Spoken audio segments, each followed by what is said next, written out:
We are live. So what's up, What's everyone? up? We're going to take a few minutes to let everybody that wants to be part of the stream come in. Today's conversation is going to be, we got a couple people already. So today's Hello. conversation, everybody say hi to Justin. What's up, Justin? What's going on? I'm trying a new Mountain Dew, Maui Burst. It's really good. That's new. I've not tried that one yet, so I will have to go check it out. Did you try the one that tastes like it's like the pink one? It's like melon. It's like a melon. Major it's good. melon. Mm-hmm. Yes, it tastes like a Starburst pretty much. Yeah, I liked it. I did too. So what's up, guys? Today we're going to be talking about horror remakes, and we got 3 tiers, and we're going to start with the ones we love and the ones that a lot of people like. It's a common thing to like them, or maybe it's not common to like them, but they're very popular. And then we're going to go to the ones that we feel like are overlooked and deserve more attention. And then we're going to go to the ones that I warn you, Justin and I don't own a lot of the ones in the 3rd tier of the ones that we really don't care for. And some of those we'll just mention by name and talk about why we didn't care for it. But before we get into it, what is up? How you doing? Hello, Charlie. How are you? What's going on? Hey, Dylan. Thank you guys for being in here right at the start. Thank you. Normally you have to wait a little bit for people to get in here, but we got people right at the start. So there we go. Let's get this thing rolling. Justin, first remake. First, show me a remake that you love. All right, so we are gonna start with my favorite remake of all time, Texas Chainsaw Massacre. Oh, love this. This is a remake that I have to say every time I watch it. Like when I first saw it, I didn't love it right away. I didn't hate it, but I didn't love it right away. But over time, though, this has become my favorite remake. I do remember seeing this when it came out in 2003 on DVD, and I saw it right after the original film, which was also my first time seeing that. And my favorite one of the franchise is the original, but this is most likely a close second for me because I absolutely love this. I love the look of it. I like the style that they went with. The overall cast is great. And the actor who played Leatherface, I thought he did a great job as Leatherface. So this is Yarsky. Love this is my favorite.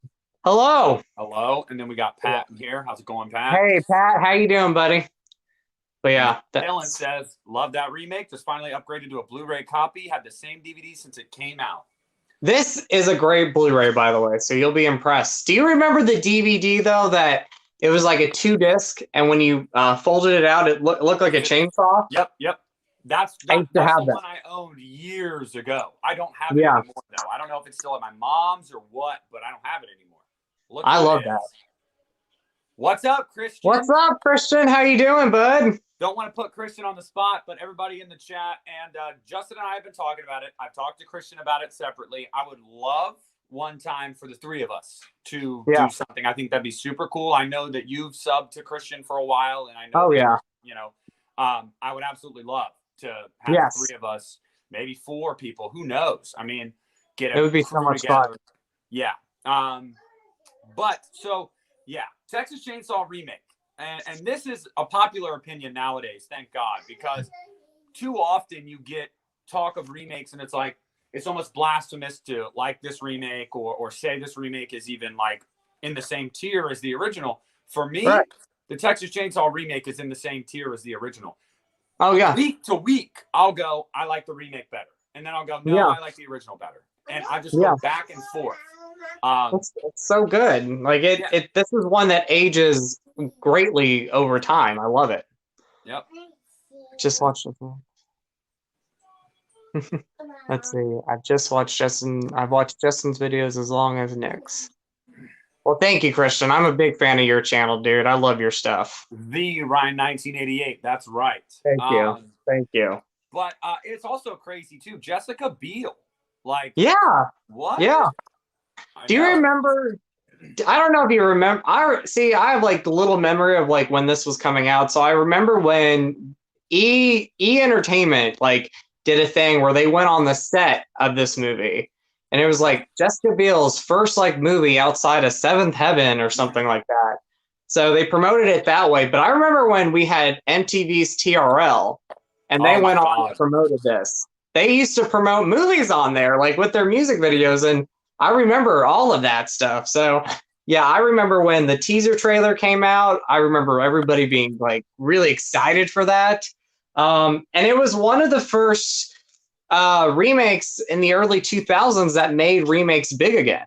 So it's always funny. I've mentioned this to people before, and it's honestly kind of crazy to think about it. Look at it this way.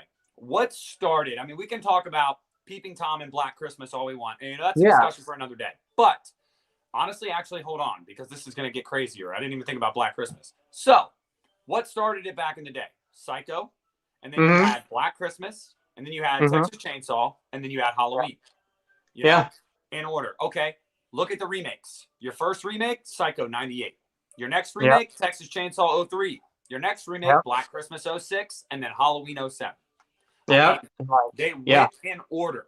And then Friday came out right before Nightmare. The remakes did as well. So it's just like, I always thought that was really cool and coincidental. Like, wow, the remakes came out in the order that the originals did too. Like they did. And you got Dawn of the Dead too in there. Yes, did you? That's 04, right? 04, yeah. 04. Okay. But so for me, when it comes to the Texas Chainsaw Massacre remake, the thing about that remake that scared me as a kid, and I don't know, I've heard other people talk about it. It's the beginning when they sell it like it's real. And you have that footage of the police officer that going down into the basement or whatever.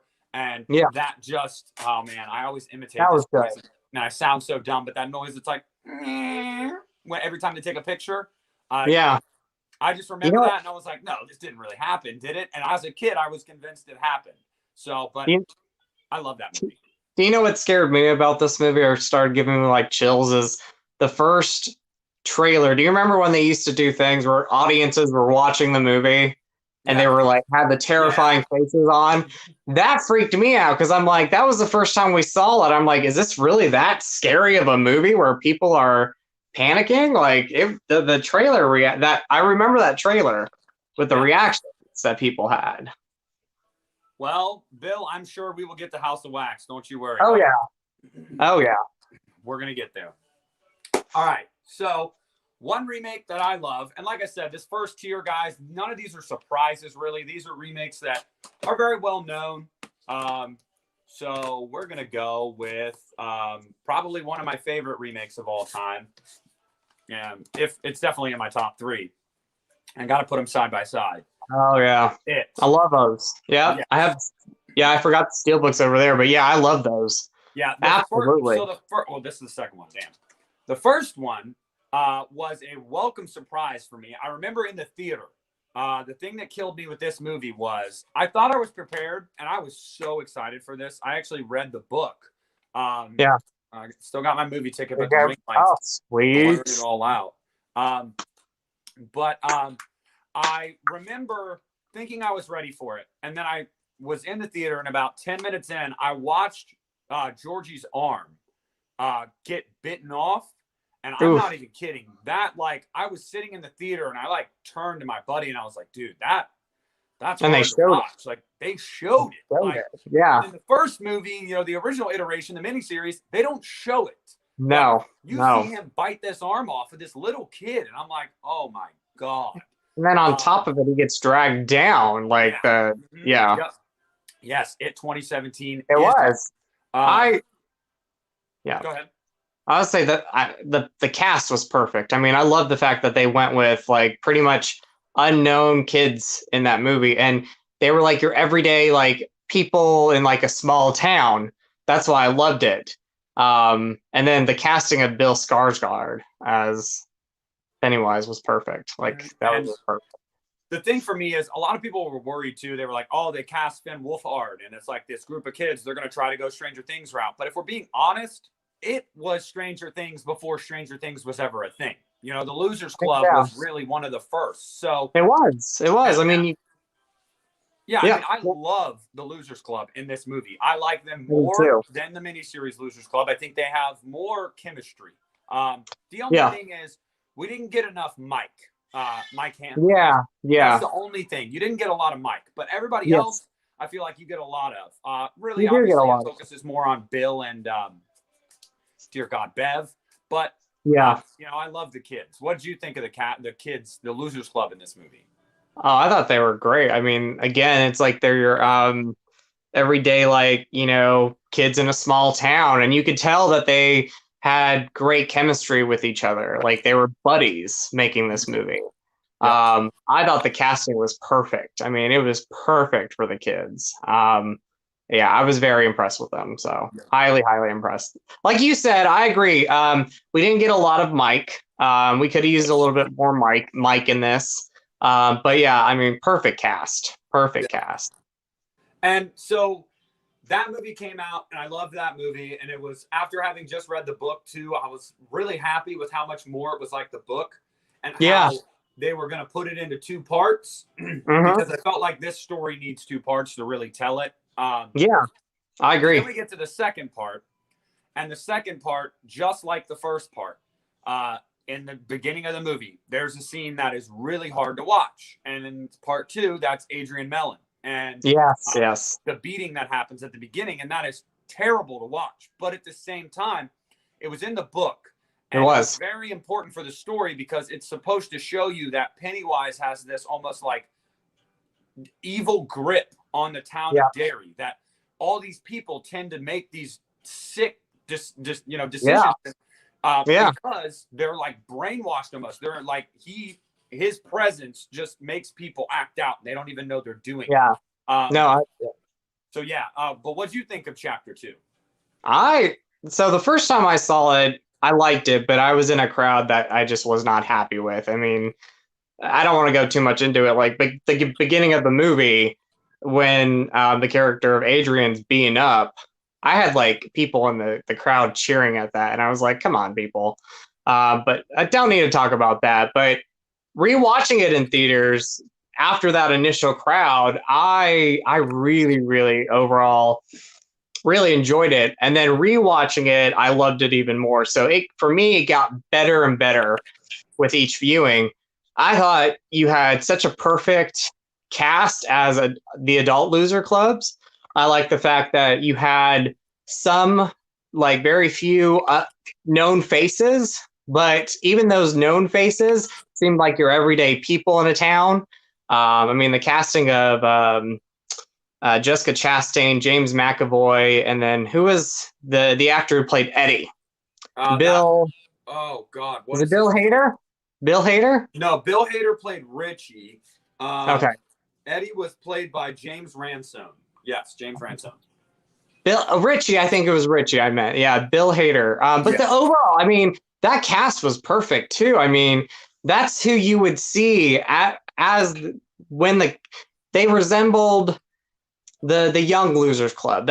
You pictured them as that young version of the Losers Club, if that makes sense. Yeah, well, and I think that all those adult actors not only looked like them, but acted like them as adults. That's what I meant. Yeah, that's exactly. And so, this is an unpopular opinion, and I'm going to bring up this comment because I'm just about to address this. I was absolutely blown away by the first movie, and then I went and saw chapter 2, and after the first time watching it, I again, not popular, but I liked it more. I thought chapter 2 was better, and I think the reason I like chapter 2 more is it's damn near 3 hours long, so you get a completely fleshed out story with the adults. And the thing that this movie does, the only knock the first one had, this one does better, which is give more backstory, give every character the limelight.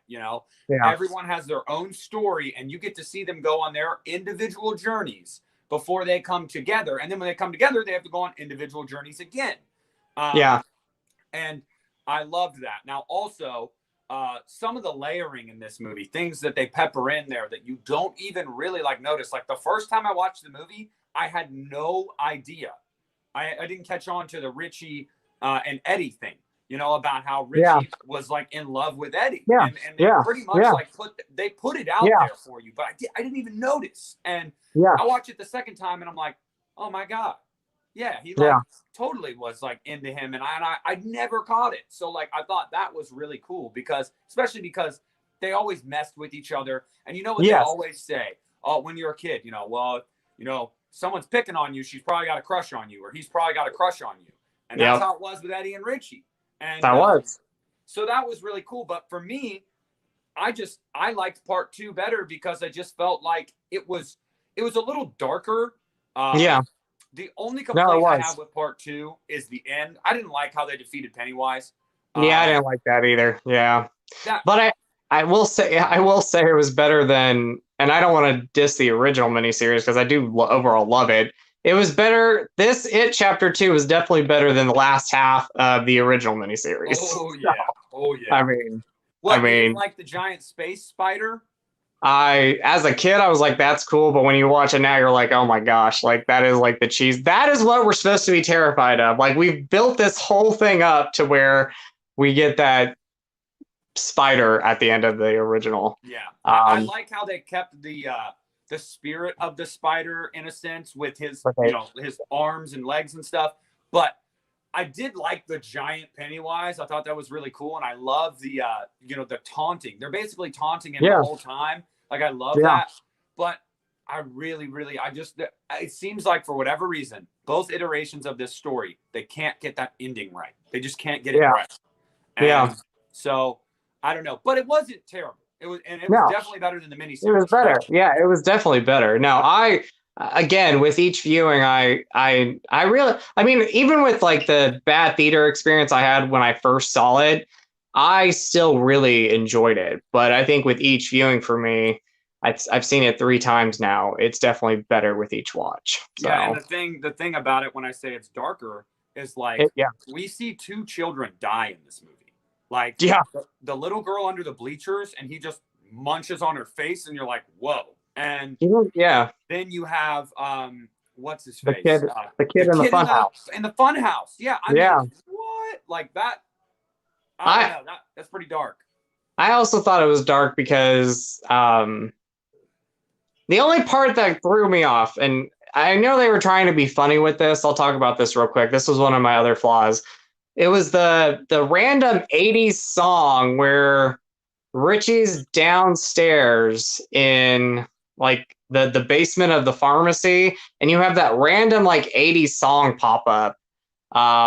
Just Call Me Angel or something like that. I don't know if you remember. It was like a small little part. When the leper is throwing up on his face and it's just like that's it.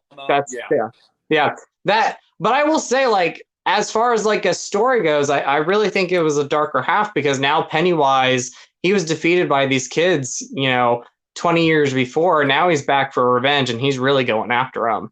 And I think that's what makes this half really dark too. And does that make sense? I don't know if I've talked to you about this, and I'm everybody watching and everybody who watches this on the playback. I spoke to the director Andy Muschietti last year and asked him about the future of the series, and he said that they are actively developing a prequel to I don't know if it's going to be the origins of him or like 100 years ago or whatever it is. Yeah. But he said he's not allowed to talk about it. And then over the past year, we've seen more and more, reports here and there that there's a prequel in the works or whatever.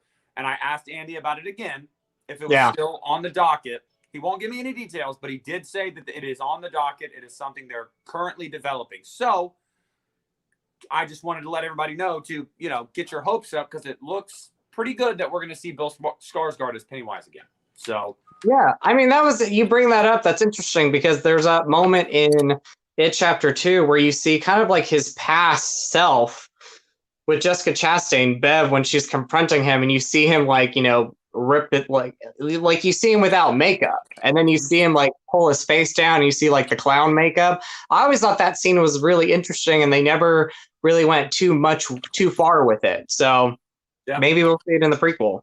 Yep. But all right, Justin, give me another remake you love. All right. So I'm going to go with a film. I actually just saw the original movie, but 1988's The Blob.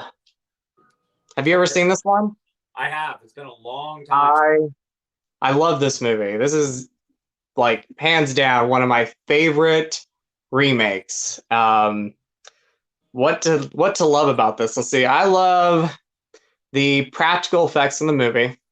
I like the look of the blob. I think that's great. Again, I like the small town atmosphere that you have in this movie. I think they really did a good job paying tribute to the original film with the small town atmosphere. You have a great cast here. So you got Kevin Dillon before he became really big. Let's see. I keep hearing about the blob. Oh, you have to watch this. I mean, this, yes, this is a must watch. But Kevin Dillon, Shawnee Smith from the Saw franchise, she's in this movie. I got to meet her and I talked to her briefly about this, and she talked a little bit about the behind the scenes.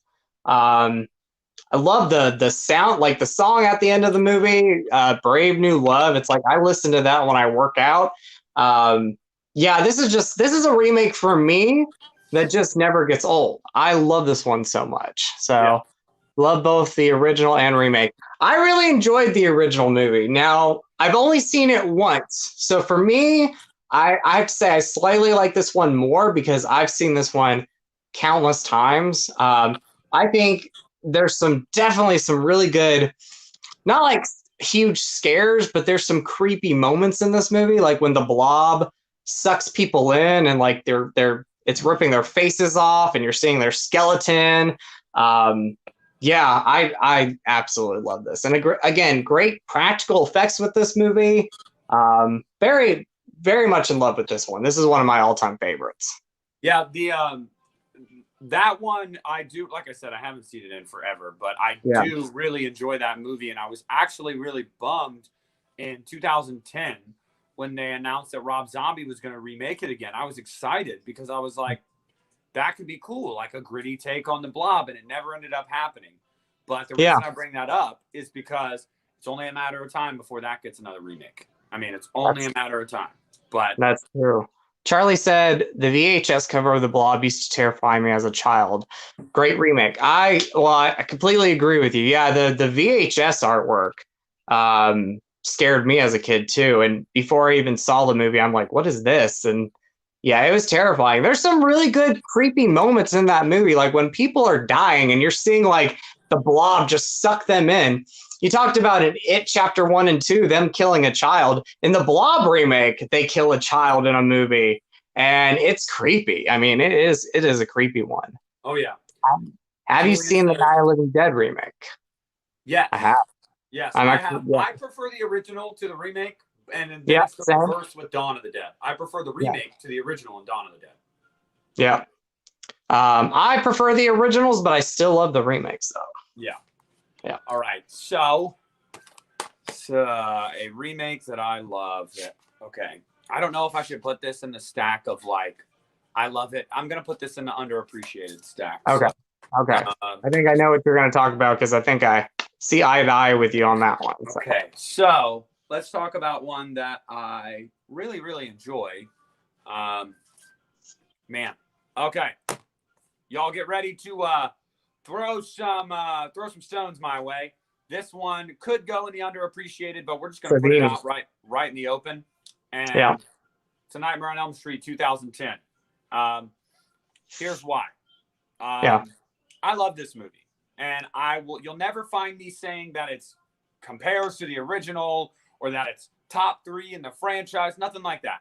But I will say that I think that for replacing a guy like Robert Englund, Jackie Earle Haley did a good job with what he was written. Oh my God, no. Just listen, hear me out. Okay. Jackie Earle Haley did well with what he was given. He should have had a better script. They should have used practical effects, and they should have written his character's arc better. None of that is Jackie Earle Haley's fault. What he was given, he did a great job with. He's a very talented actor. And I love that he didn't play too much on the comedy. He was more of a darker Freddy. And I appreciate that because if he would have tried to ham it up, it would have seemed like he was ripping off Robert Englund. And so I appreciate that route. I like Kyle Gallner in this movie. Do too. I think he does a good job. I really like Katie Cassidy in this movie. I think she does a good job. Yeah. I think that Kellen Lutz too, that opening scene where he just slits his throat. Freddy does. But I mean, that opening scene was like, whoa. But let's see, Charlie, you love it. Yeah, so do I. Yeah. But and then the CGI effects, and that's one thing I was just talking about. You know, CGI just way too much CGI in this movie. And if it would have been practical effects, and my biggest complaint with the movie, Rooney Mara as Nancy. Why?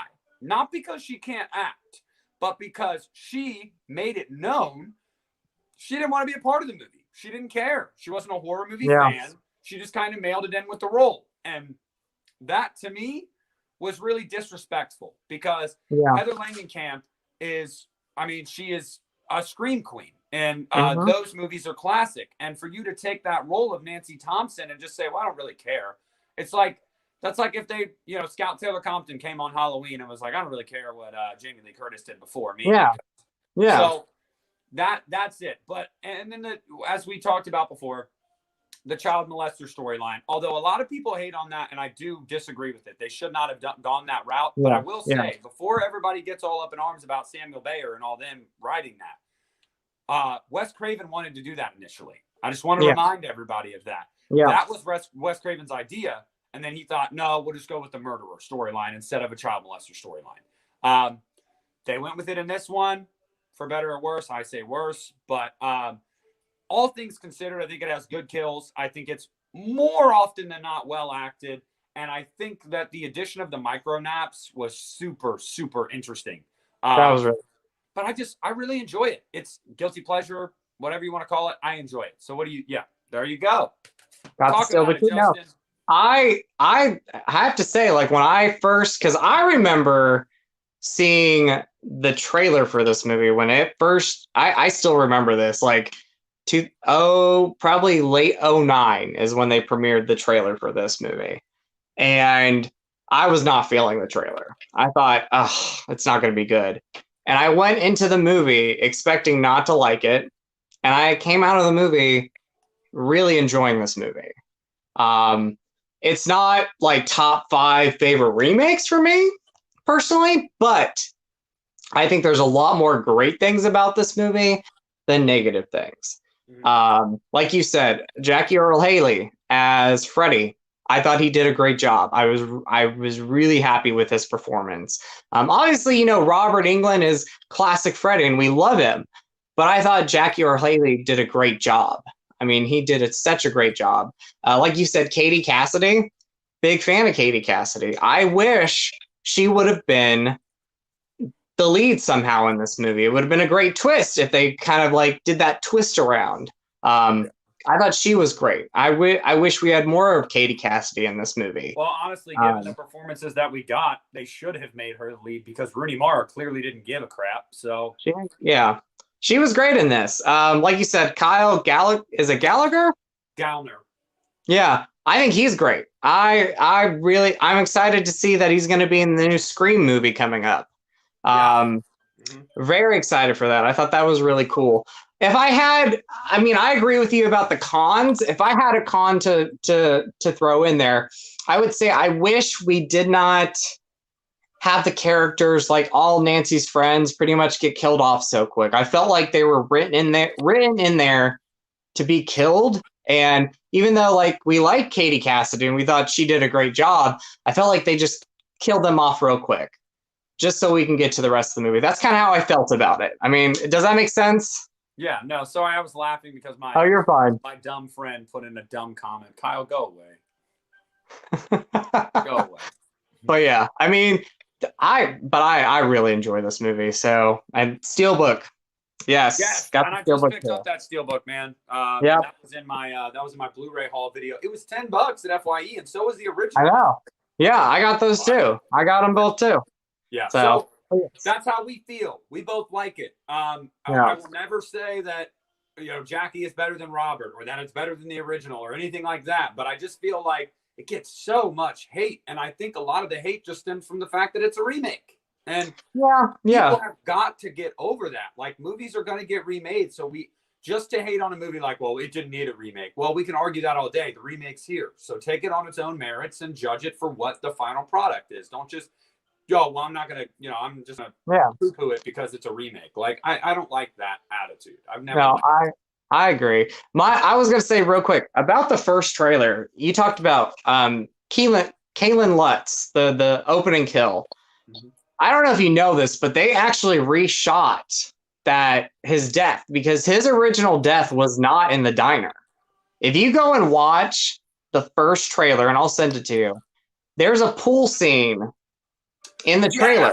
Yeah. And his death was originally at that pool scene. He was going to die that way, and then they reshot it to where he died at the diner. I think he might have actually had a bigger part in that original death scene. So I don't know. I don't know if you ever recognized that, but I remember that from the trailer. I do remember that. I didn't know the backstory on it, but I do remember that. And my thing is, Kyle. Oh my God. Where do you put Scooby-Doo Zombie Island? Shut up. No, Kyle. Scooby-Doo Zombie Island. Hey, fantastic. I love it. I will say Zombie Island rocks, though. Yeah. Yeah. I guess the complaint I had with that is like, maybe we should have gotten that because I would have liked to see what led him to the point that he got to. Yeah. We obviously know he's being tormented by Freddy Krueger, but like, I would have loved to see, his evolution from being a normal teenager to being where he was in the diner when we find him in the beginning. Yeah. So, all right. I thought it was great. Remake. I think it's a great remake. So, is it my turn? Yes, sir. All right, let's see. Okay, I'm going to go. We're talking about a lot. There's a couple moments people might shake their heads. I'm just saying, a little controversy. But speaking of Platinum Dunes, Friday the 13th. I mean, everybody's got their opinions, and I totally understand. I love this. I've always loved this. Now, there are definitely moments in this where I wish they would have cut out some lines, wish they would have changed some character developments, or the fate of characters. But I saw this twice in theaters. I remember seeing it opening night, and I think I actually I do. My movie tickets from the two times I saw it. But I remember seeing it opening night, and I was with a group of friends, and we had just finished our college courses, so we were going to treat ourselves to go see a Friday night screening of Friday the 13th. And I loved it. I thought it was great. I thought it had thank you, Sarah. Thank you. I thought it was such a great crowd of people who... That's my favorite Friday film. I love this. It's not my favorite Friday film, but I really, really, really love this. Opening night was amazing. I had such a blast, and rewatching it again in theaters, I had a blast. I love. Let's see. Again, I love the look of it. I know it pretty much looks like a lot of the Platinum Dunes movies. I do like the look.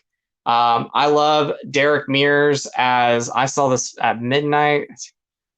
I understand. I understand if people are disappointed in it because, not everybody's going to love it and we got our opinion. So totally fine with it. But I love Derek Mears as Jason Voorhees. I think he's one of the best that we have in the franchise. I love the opening, the first 20 minutes before we actually get to the opening title sequence. I think the first 20 minutes where you have that first group of campers, I think they're the best campers in the movie. When you get to the other campers and the essential group of people in the movie that were with pretty much the entire time, they're 50-50. I think the sister in the movie, I was like, she's kind of a buzzkill, especially when you go back and watch it, the one that Jason had held captive underground. I mean, if she's going to escape 2 or 3 times, just kill her off because she's not, she's trying to run away from you.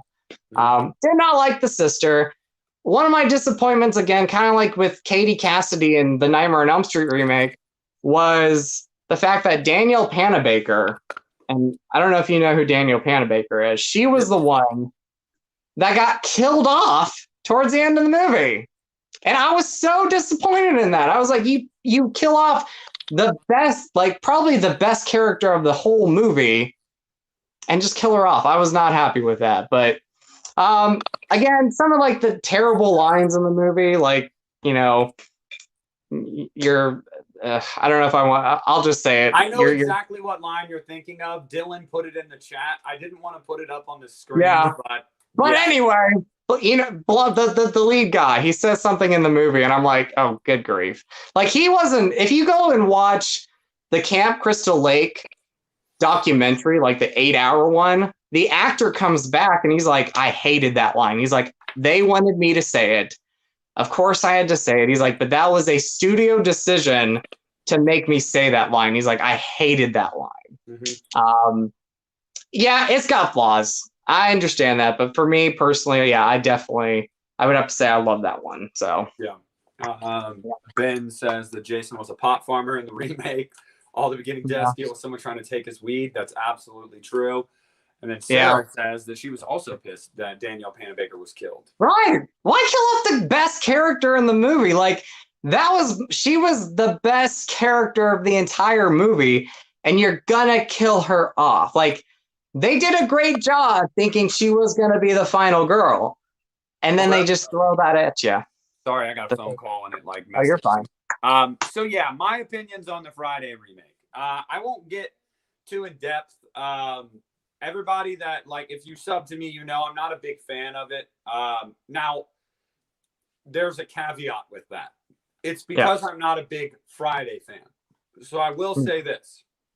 I think that the Friday the 13th remake hits on all of the core points of the franchise. The cool kills, a lot of nudity, a lot of stupid people doing stupid things, you know, like, that's Friday the 13th.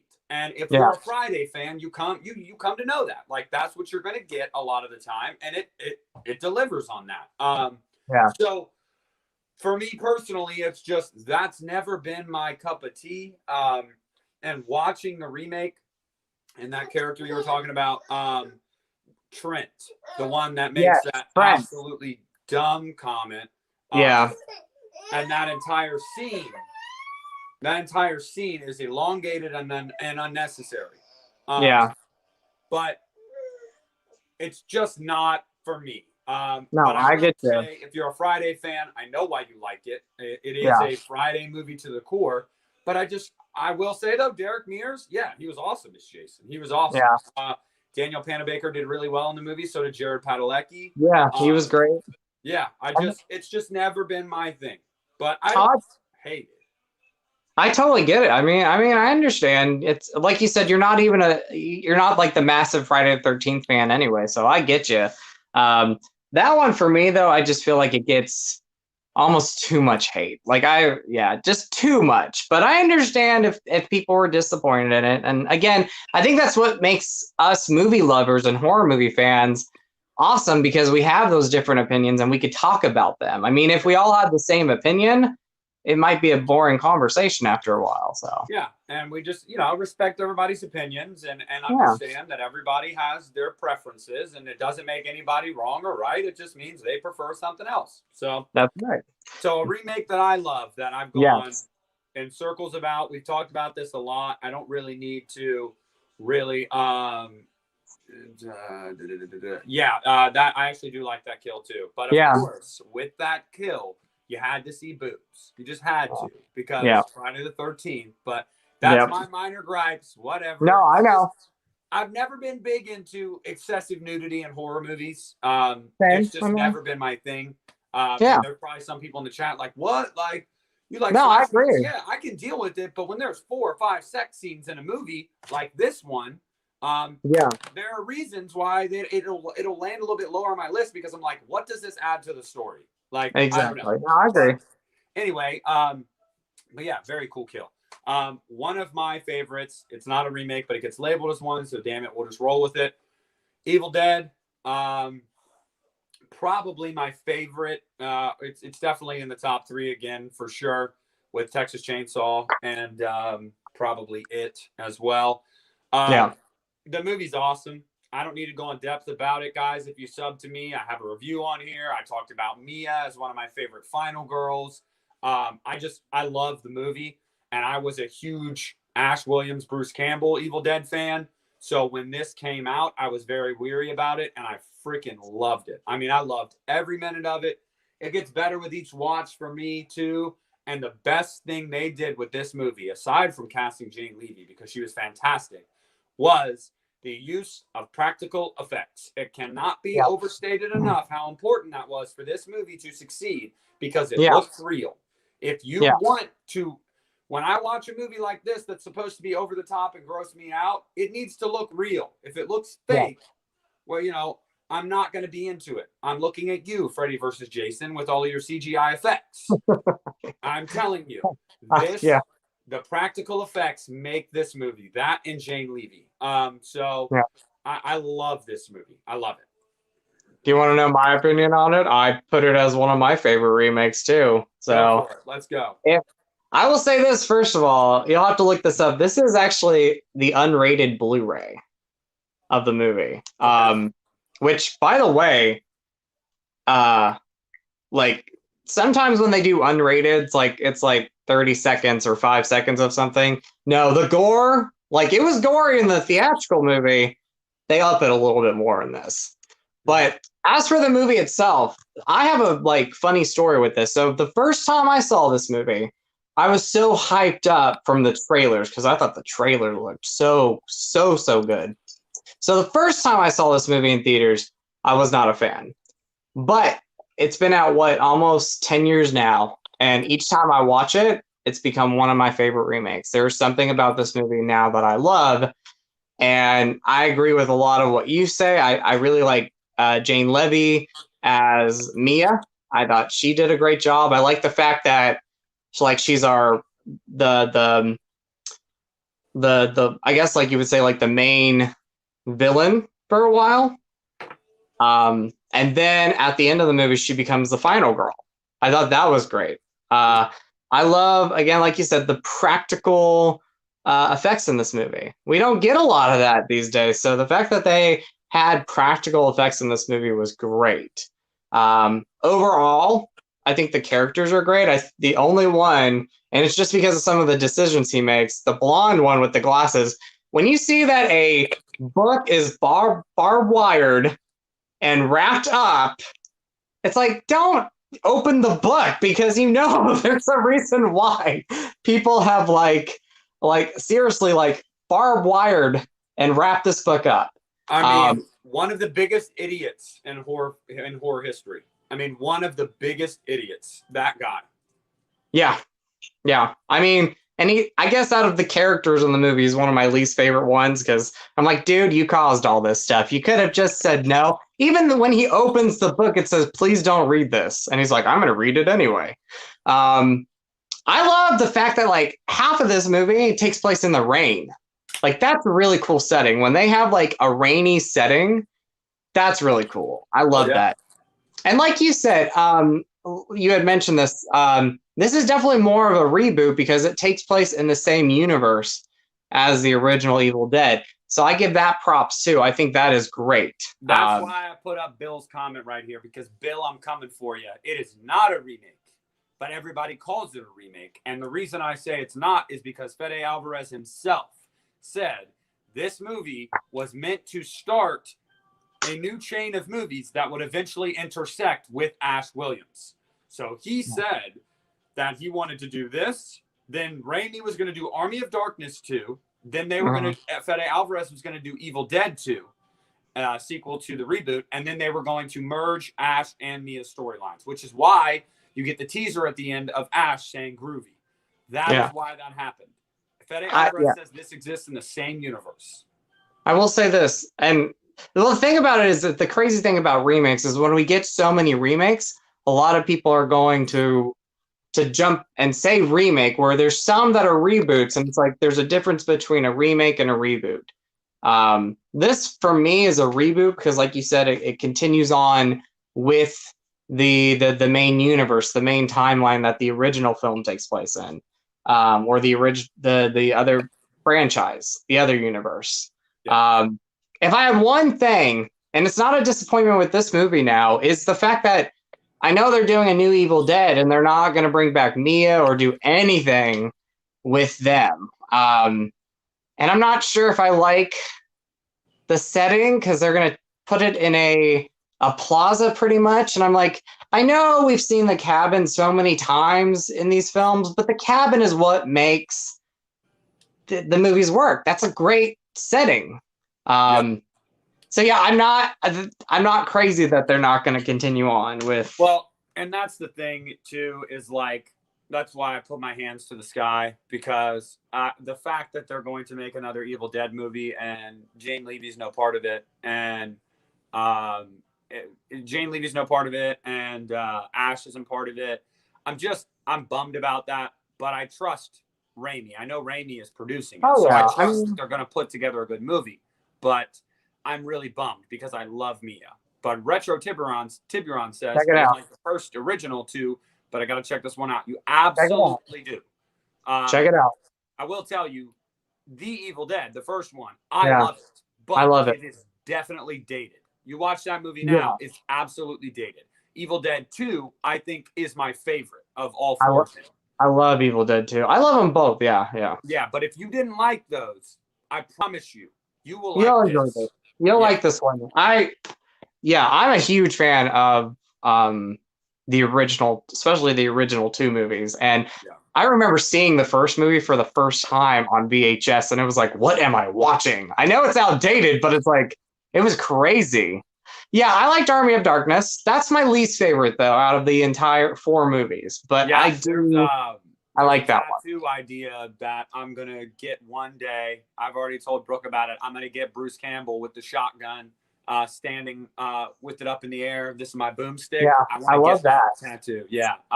But yeah, Army of Darkness, in my opinion, is also my least favorite, but I love all four movies. So it's like, I don't dislike Army of Darkness at all. I love it. It's just the other three. I mean, for me, it probably goes Evil Dead 2, Evil Dead 2013, The Evil Dead, and Army of Darkness. That's probably my ranking. Yeah, I would say Evil Dead. I always go back and forth. See, I have I remember seeing the original Evil Dead like the first time. So I would say it always goes back and forth. Either Evil Dead 2 is my favorite or the original.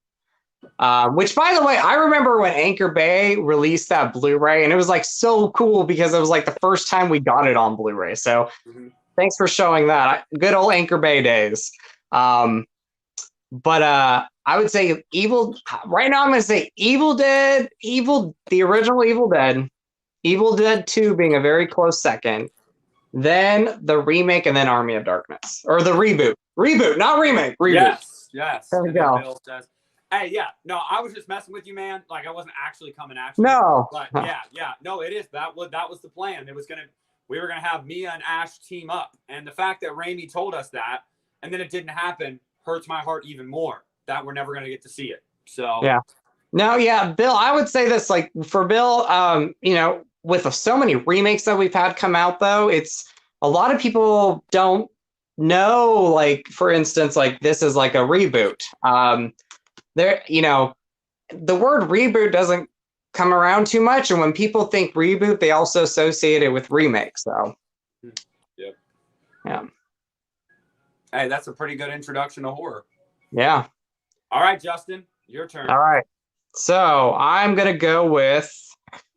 I'm actually gonna since they're not this like, it's not a huge continuation, but we already talked about him. Night of the Living Dead, 1990, Savini.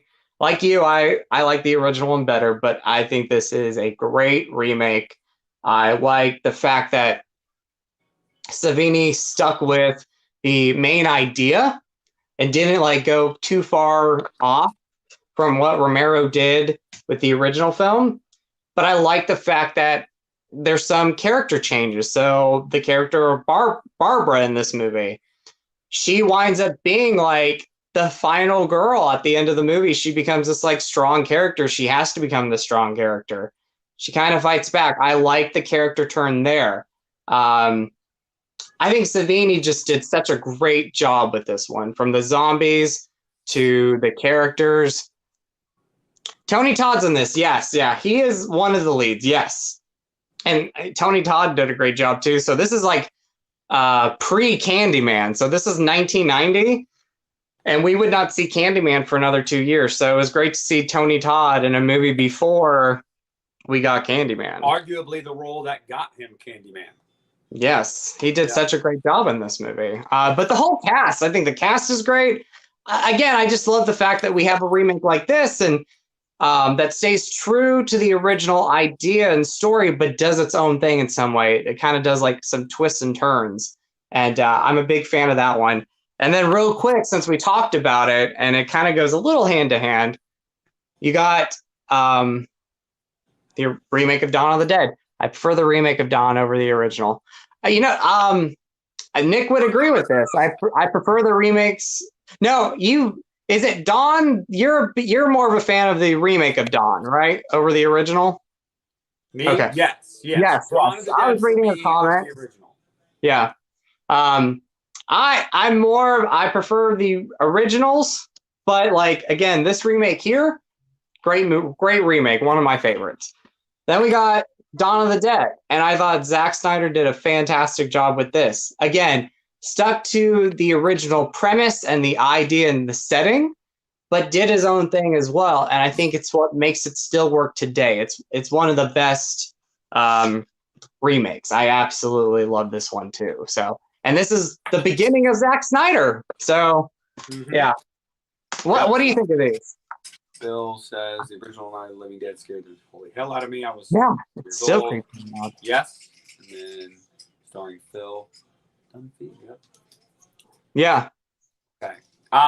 Yeah. I mean, like you said, I enjoy both of them. I prefer the Dawn remake to the Night of the Living Dead remake, but I think they're both really good remakes. I remember watching the Dawn of the Dead remake when I was 10 years old.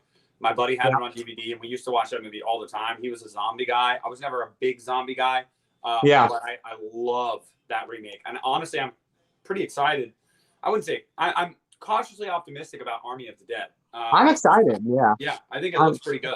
So it looks good. Yeah, I'm glad Zach's going back to where he started. So zombie movies, horror movies. Sarah, Candyman is a sequel. The one coming out is a sequel. Yeah. They are going to have Virginia Madsen's character come back, but it's not Virginia Madsen playing her. The look-alike is great. They're going to have Tony Todd in some capacity, but what I've gathered from what I've read and from the trailer, I think Tony Todd is almost passing the torch to a new Candyman. It's a spiritual sequel. That's what they're calling it, a spiritual sequel to. Yeah, I'm so excited for that movie. I cannot wait for that movie. That's one of my favorite ones. I agree. Not a fan of the original Dawn of the. See, I love the original Dawn of the Dead. But that remake is so good, though. I love it. Love it. So. All right, so I've got a stack of underappreciated ones, just a few. But my last one that I want to talk about that I love. Okay. I have had a love-hate relationship with this movie. Okay. But I'm at a point in my life now where I accept it, and I think I like it more than I don't like it, and that's Halloween. And for me, let's see, when I first saw this opening day in the theaters as a 13-year-old, man, I shouldn't have been in the theater watching this movie, but I loved it when I first saw it. And then it came out on DVD and I bought it and I watched it a few more times and I didn't like it as much. And then the years went on and I started to warm up to it again. And I went through phases because when I first saw it, I loved the backstory with Michael. Then I didn't like the backstory with Michael. And now I'm at a point where I don't care for the backstory at all. But the last hour of the movie is so fun. I mean, it is at a breakneck pace. I love Tyler Mane as Michael Myers, arguably my favorite. He's intimidating. He is unstoppable. I love Scout Taylor Compton as Laurie Strode. No, she is not Jamie Lee, and no, she's not better than Jamie Lee. But I loved her modern version of a high school girl. Danielle Harris back. Come on. Everybody loves Danielle. Sheriff Brackett. You got Brad Dourif, fantastic as Brackett. Great. Malcolm McDowell in this movie, fantastic as Loomis. I think the cast, I think the score, the cinematography, the kills, the realism. I really, really enjoyed the movie. I don't like the script writing, and I see a comment about that right now. Yeah, didn't care for the amount of cursing. Yeah, absolutely. Yeah. And that's mainly the first half of the movie. And that's why I'm just turned off by that part of the movie. But the bulk of the movie is really good. I really enjoy it. Yeah. It's Rob Zombie's take on Halloween. It's modernized, and I really enjoy it. And this is somebody that is, you know, an OG Halloween fan. I have the jack-o'-lantern from the first one tattooed on my arm. Like that's the jack-o'-lantern. Like that's my favorite movie of all time. But I really enjoyed this remake for what it is. And so yeah, Halloween for me. I mean, I almost pulled that, but did not. That is one of my favorites too. I mean, I agree with what you said, and that is a film that when I first saw it, I would have said that's my favorite remake. Yeah. But over time, I'm starting to see flaws with the movie, and I can understand some of the flaws that people saw the first time that they saw it. Like again, most of it has to go with Michael's backstory, as you know, again, the cursing, like whole bunch of cursing. I know that's a Rob Zombie thing, but I think for this movie, it could have been cut down a little bit. I love when we get to like the insane asylum and then we get to the Laurie Strode, Linda, and Annie storyline. I love that stuff. I'm doing great. How are you? How you doing, man? But yeah, I think that's a remake. It is still one of my favorites. I would say definitely top 10. And I have like some of the best memories seeing that in theaters. But yeah, it's a remake over time that goes down a little bit for me. Yeah, he is a huge dude. He's like 6'7", 6'8". He's massive. Are you talking Tyler Mane? Yeah. Oh, yeah. And I got to meet him too, and he is tall. Like, he's taller than me. I was like, wow. Super nice guy, though. So for this comment, Charlie, I think that Rob Zombie is a great screenwriter. I don't think he's good with dialogue. When it comes to telling a story, I think Rob can tell a compelling story, but the dialogue used to tell the story is way over the top. And that's my issue with Rob. He needs someone to write his dialogue. But honestly, he's an older man now. He's never going to change at this point. So when you go see a Rob Zombie movie, you know what you're getting.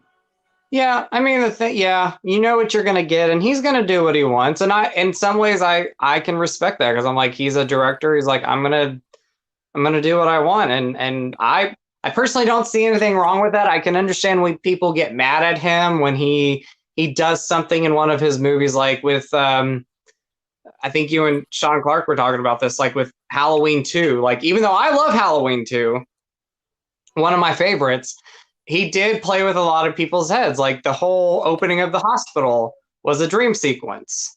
Yeah. Hold on. Hey, I'm on live chat. Sorry. I'm on live chat. So, okay. Sorry about that. But the Halloween 2 opening with the hospital, he even played with me, because in the trailer you think that's going to be where most of it's going to take place, and that wound up being a dream sequence. So I can understand where people get upset with Rob. I agree with you that I think he's a great screenwriter. I think some of the dialogue in some of his movies, especially like with Halloween, could have been cut back a little bit. Some of that dialogue. I think it's good for like House 1000 Corpses and Devil's Rejects, because that's the style of it. But yeah, I agree. I think he's a great director. I think he's a great screenwriter. But yeah, the dialogue, yeah. All right, Justin, what do you got left that you still love? Okay, I'll go through 2 of these pretty quick, and then I'll talk about one that I just absolutely love. So, the Maniac remake. Oh yeah, great remake. I love this, and this might be an unpopular opinion. I actually prefer this over the original. I like it a lot too. So Yeah.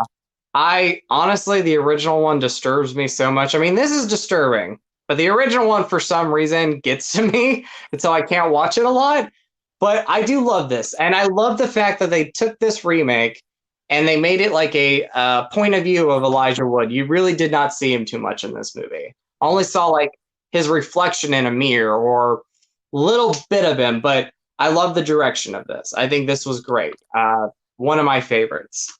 Probably my second favorite remake of all time, The Hills of Eyes. Really disturbing. Yes, I love it. Really disturbing to watch sometimes.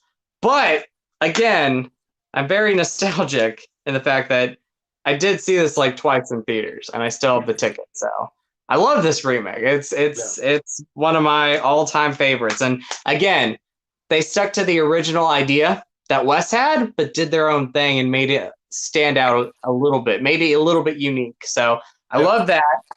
And I guess this can be like one of the ones I love, but also a huge or one that's a little bit underrated, and that's the House of Wax remake. There it is. There it is. I love it. We'd get to it.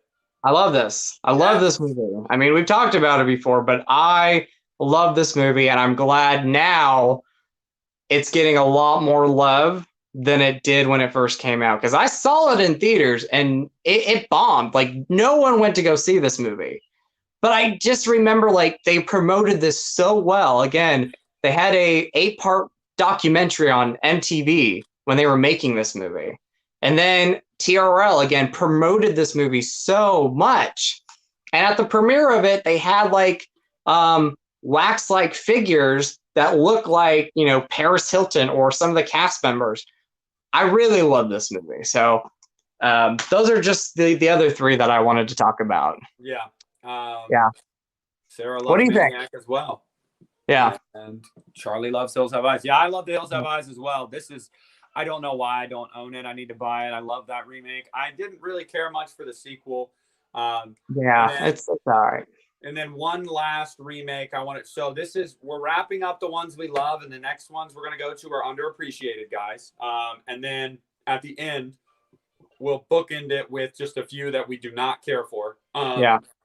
And my last one that I love is that I can think of off the top of my head is The Last House on the Left. That remake. That's great remake. I will say though, the scene that everybody is aware of with The Last House on the Left, it's very graphic in the remake. I felt like they showed way too much. That's a hard thing. I understand why you put it in the movie. You know, the type of movie it is. It's a revenge movie. You want the audience to hate these people, but I don't feel like I have to see it to that extent to hate these people. But aside from that, I mean, that movie is just amazing. I love Sarah Paxton in the movie. You get the girl who played Becca in Superbad. She's her like best friend. I can't remember the actress's name. What's the, oh my God, somebody tell me the main dude. He was the dad in the show Raising Hope.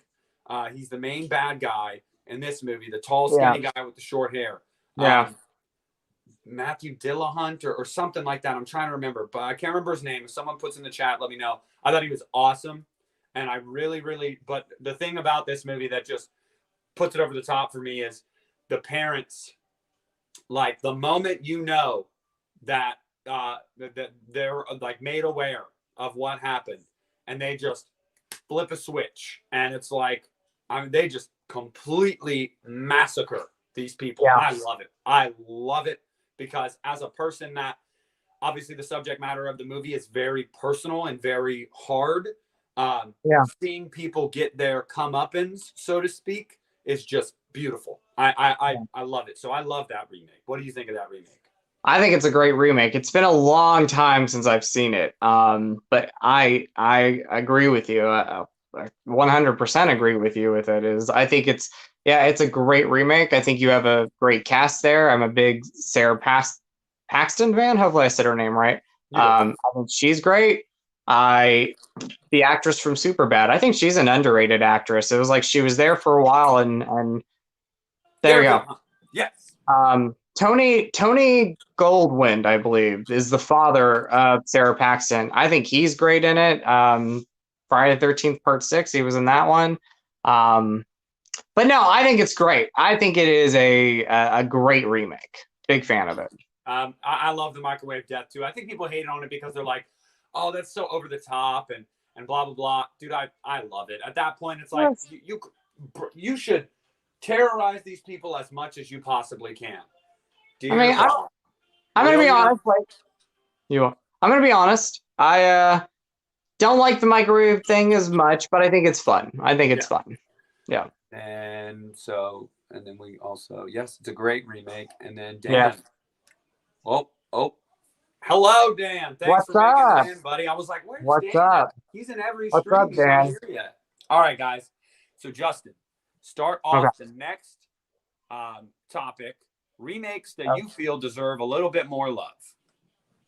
All right. Well, I'm gonna throw this in here real quick. I'm not promoting it or anything, but I was in a remake of a movie, and that's Crazy Fat Ethel. So I was in this movie. I'm not like just selling it or anything. I think it's a great remake, though.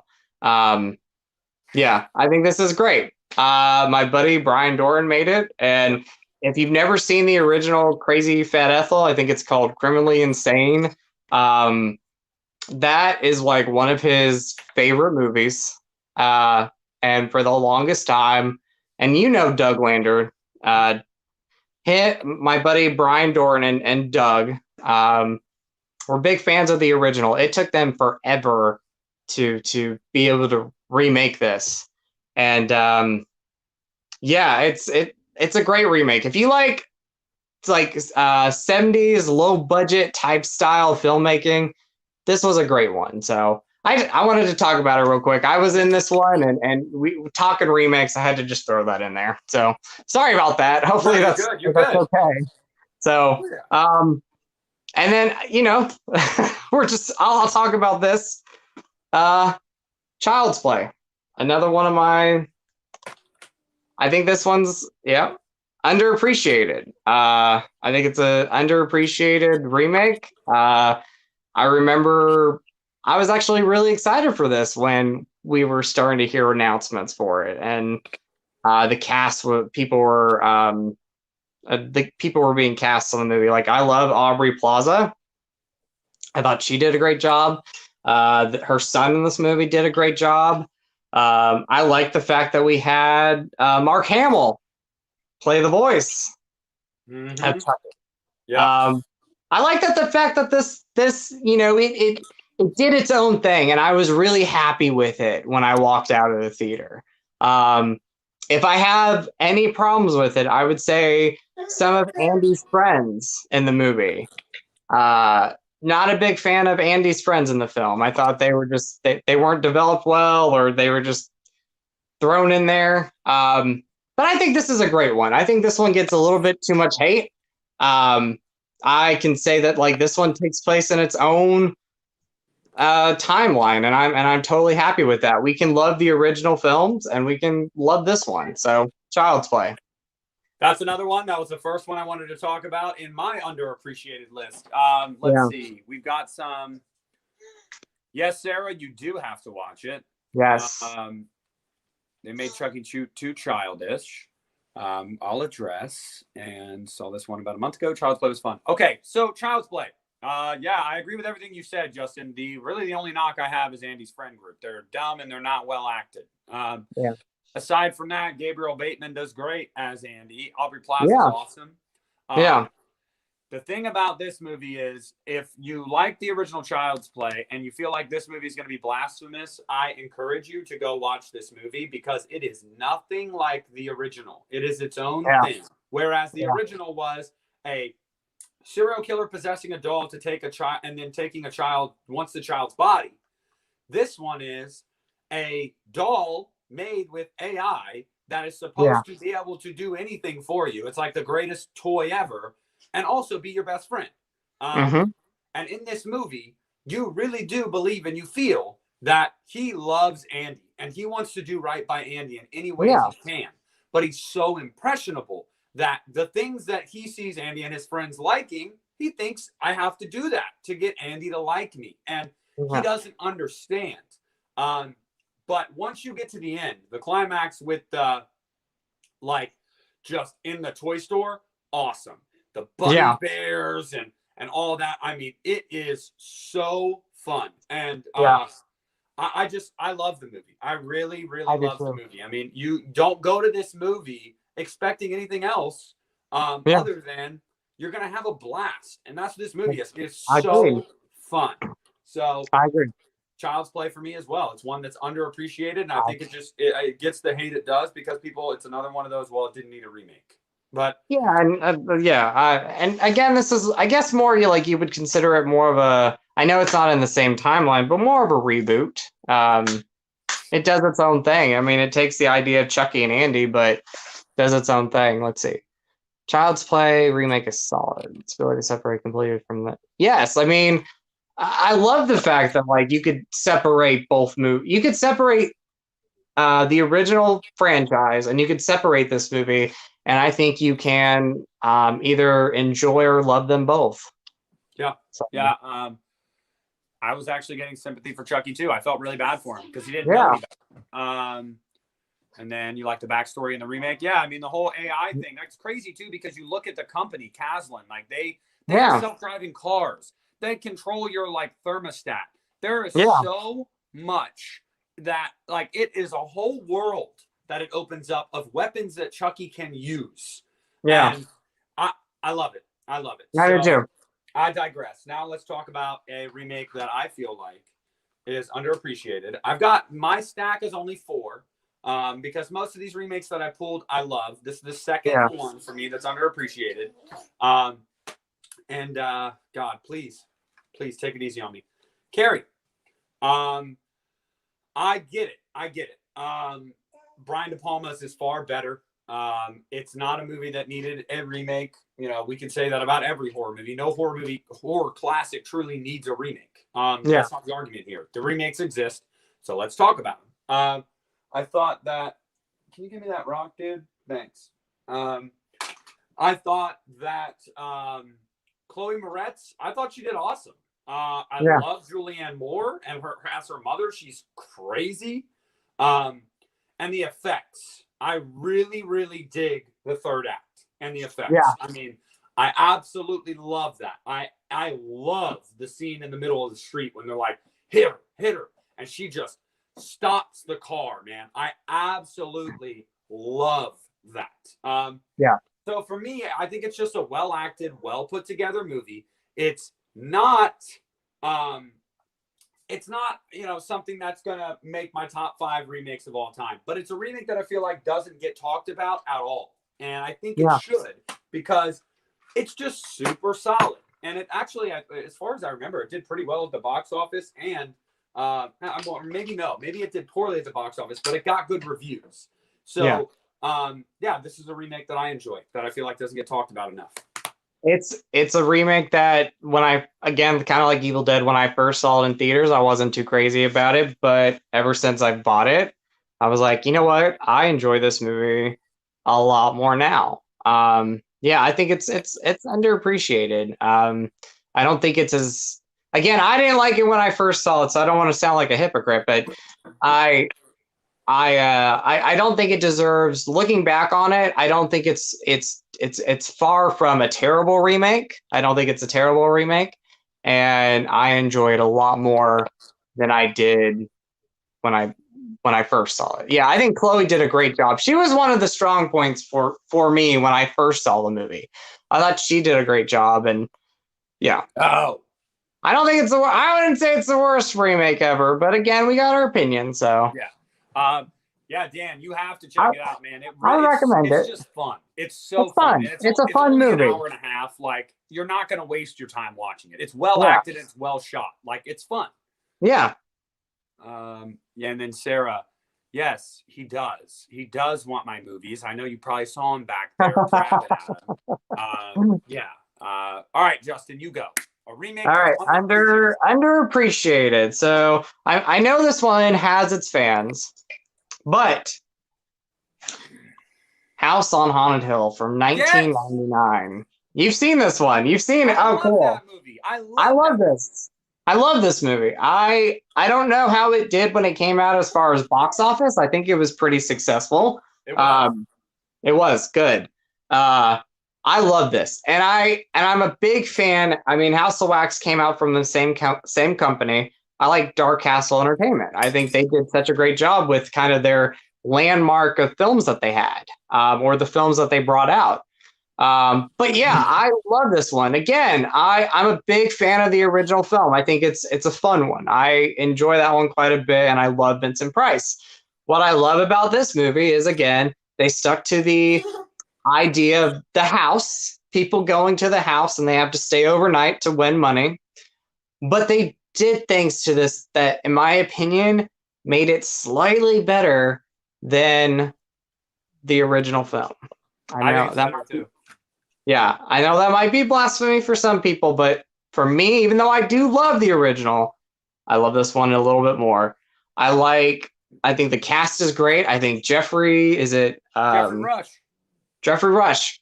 Like, he did such a great job, and he almost resembled that Vincent Price character in the original film. I thought that was great. Famke Jensen is like his wife in the movie, and she's mean, but you love her. But she's so mean in this movie. She's like one of the best characters in the film. Has some of the best lines. I love the look of this house or asylum that they're in. I love the design and look of it.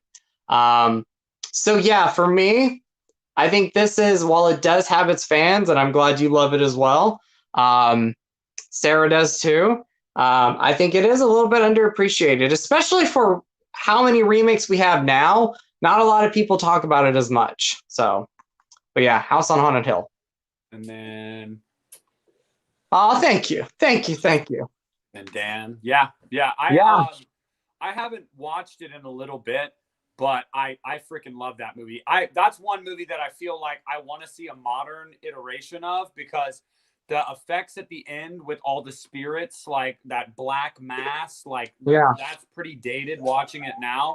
But I absolutely love the movie. I think it's super fun, and I think it's super fun. So yeah, Marilyn Manson, Sweet Dreams. Like, that's how I know the song Sweet Dreams from Marilyn Manson is House on Haunted Hill. Every time I think of that song, though, honestly, you know what I think of? I think of the scene in Trick or Treat where the werewolves are. Yeah, you know. I do too. Yes, that's where I was first introduced to it, was that movie, House on Haunted Hill. So yeah. I love that remake as well, and I do agree that is totally underappreciated. Yeah. Yeah. All right, let's see. This one, I don't think this one will ruffle too many feathers. Sorry, I was gonna pull up really quick on Google for you to find out the House on Haunted Hill's performance. Get up. It might have been like a mild success. I think it was successful. I think it was successful enough for them to do more films, though, because you had 13 Ghosts, which is another one I absolutely love. Yeah. So this one is one that I feel is underappreciated. I think it's a good movie. Come on, man. Come on. I think it's a good movie. You and I have talked about this. I'm not going to really get into it in depth because we talked about this on our last one, I think. Yeah. But Fright Night, a remake that I feel like is totally misunderstood because people are trying. Everybody wants to compare the Tom Holland film, and I get it. It's a remake. Having said that, though, I think the movie is super fun. Hey, stop. Okay, chill. I think the remake is super fun. I think that it's well acted. I think it's well shot. It's not scary, but yeah. I think it's a really fun movie that doesn't even get talked about a lot. It's got a really good cast: Toni Collette, Anton Yelchin, Colin Farrell, Christopher Mintz-Plasse. Like, I think it has a really, really good cast, and it's just gets overlooked. I really enjoy the movie. I think it's super fun, and I wish more people did. I don't know. What do you? I enjoy it now. Again, I that's like a movie that over time I enjoy, because I like the original film. For me, is like top 3 favorite horror movies of all time. Maybe even top 3 favorite movies of all time is the original. When I saw the remake in theaters, I had a lot of problems with it, but there was also things that I did like Toni Collette. Love Ghost Ship. That's a great movie. Toni Collette was great. Anton Yelchin, I thought he did a great job. I think it's a film, though. Each time I watch it, I do enjoy it, and I like it. And I definitely don't think it's like one of the worst remakes. So I think it's underappreciated. Yeah, absolutely. And he disagrees. Yeah, well, you know what?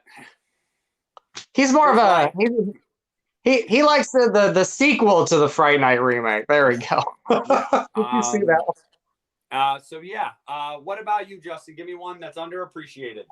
All right, so I'm gonna go with, and I wish I would have saw this movie in theaters. I think people thought this was going to be like a PG-13 version, kind of like the Prom Night remake, but it wound up being R-rated, so much fun. It's a great modern slasher. It's also a great remake, and that's Sorority Row.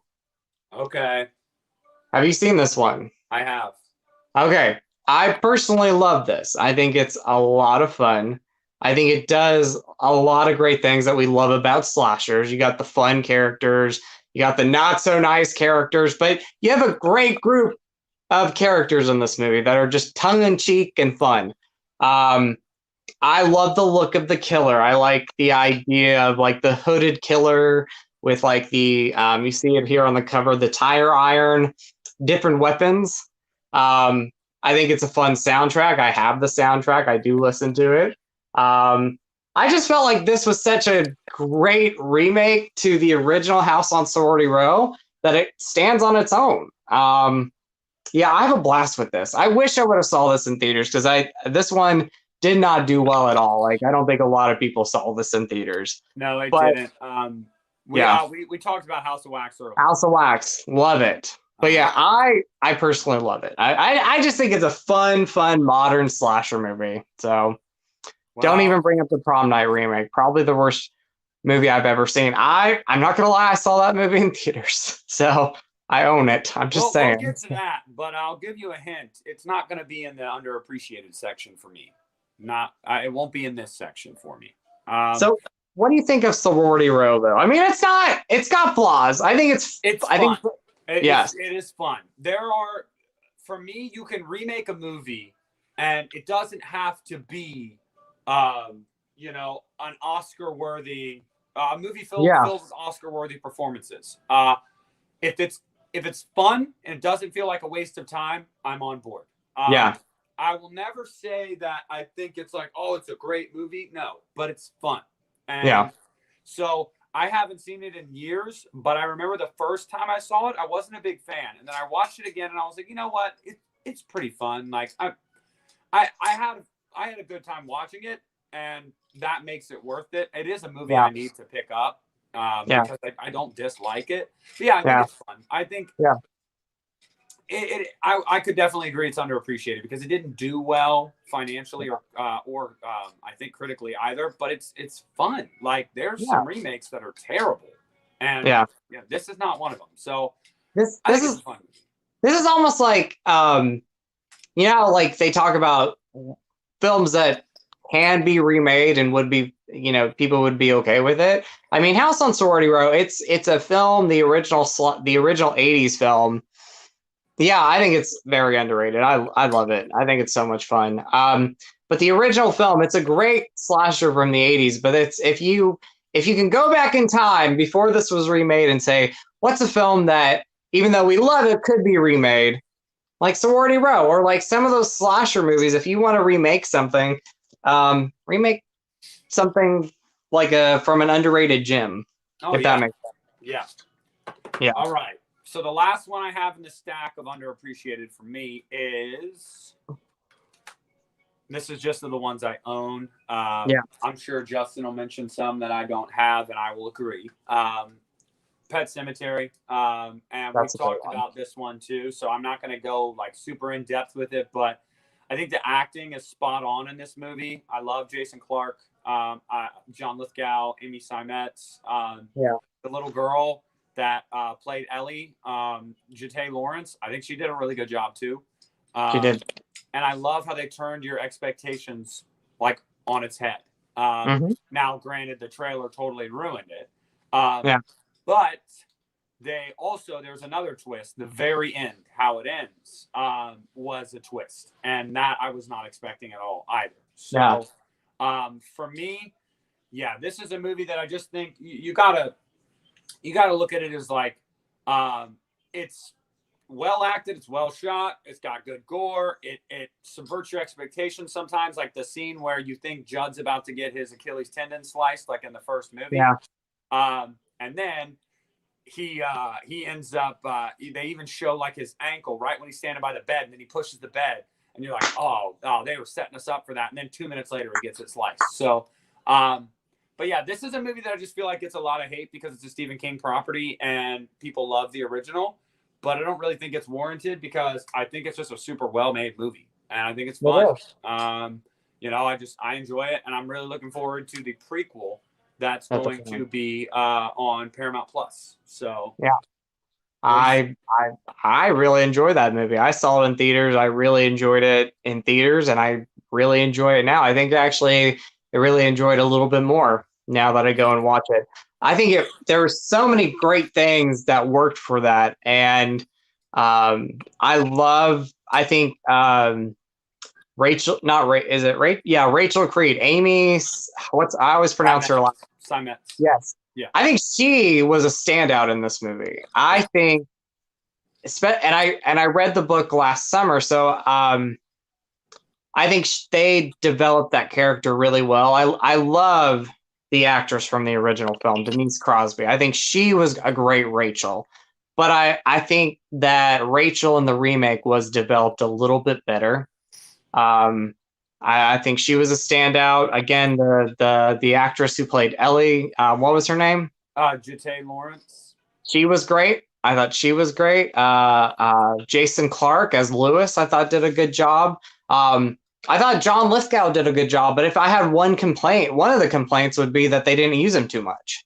Yep. I felt like they could have used him a little bit more. I mean, you have such a talented actor there that they didn't use too much. And then, you know, of course, Zelda, that I read, and this could be rumors, but I heard that when they went back and did reshoots of Pet Sematary, this remake, they actually put Zelda in there last minute because originally I don't think she was supposed to be in it. And that's why I think we only have a little bit of Zelda in this movie. Is I think that was all kind of reshoots because I think they were going to mention her, but they were going to go the route of like not bringing the character in it.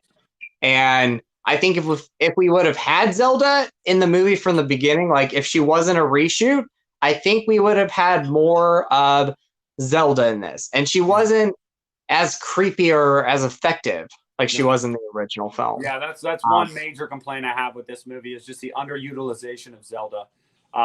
Scariest part of the movie when I was a kid, and in the remake, it's like, I don't know, they just don't even really they don't really lean into it much. I will admit there was one scene in the theater that scared me with this movie, and it's when Rachel opens the vanity in the bathroom. And it's like a chute for what do you call those things? I can't remember what it's called. Dumbwaiter. And she's like, there's nothing there, and then all of a sudden you just see a dumbwaiter, or you see Zelda like falling. And that made me jump in the theater. That made me jump too. But yes, but I didn't mean to interrupt you. But Pascal was another character. They did not use Pascal enough in this movie. Nope. That was that in the book and in the original film, that character was used so much. That was another missed opportunity. Yep. I agree. I love John Lithgow. Go ahead.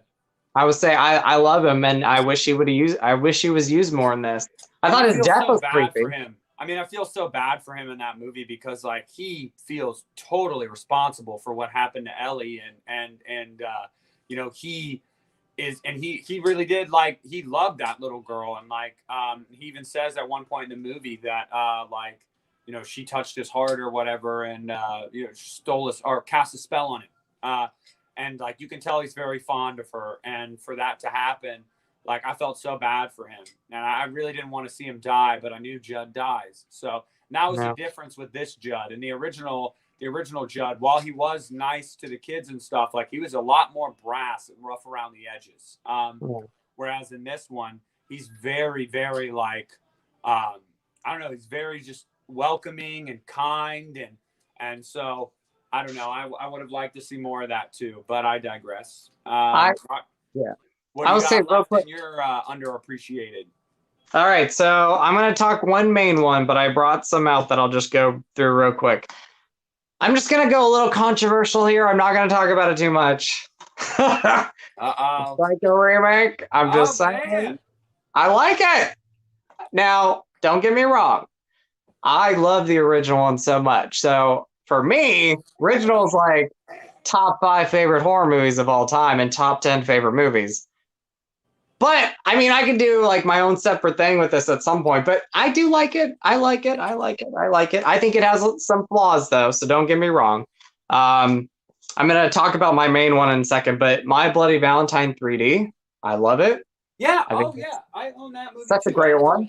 I don't know why I didn't grab that. I own that movie as well. I like that movie. I love that. Justin, no, I know, Sarah, I know, but I have to spark some controversy. You sure have.